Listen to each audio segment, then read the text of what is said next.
SIR এর নথি যাচাই নিয়ে নয়া নির্দেশ সুপ্রিম কোর্টে।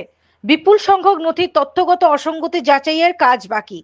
মঙ্গলবার কলকাতা হাইকোর্টের প্রধান বিচারপতি সুজয় পালের স্ট্যাটাস রিপোর্ট পড়ার পর শীর্ষ আদালতের নির্দেশ প্রতিবেশী রাজ্য থেকে বিচারক এনে শেষ করতে হবে এসআইআর।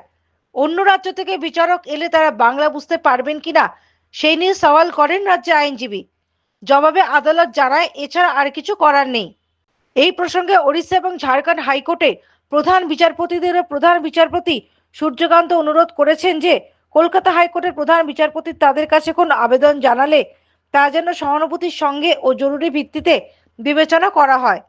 আদালতের মতে ওড়িশা ও ঝাড়খণ্ড বাংলার প্রতিবেশী রাজ্য, ফলে এখানকার ভাষা সম্পর্কে ধারণা রয়েছে তাদের।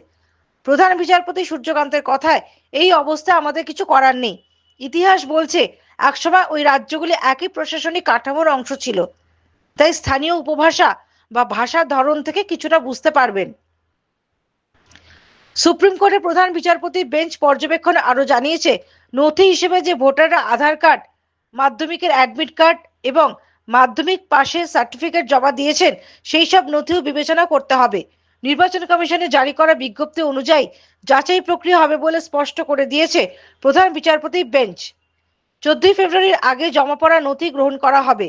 যে অতিরিক্ত তালিকা প্রকাশিত হবে তা 28 ফেব্রুয়ারি প্রকাশিত তালিকা হিসেবেই ধরা হবে।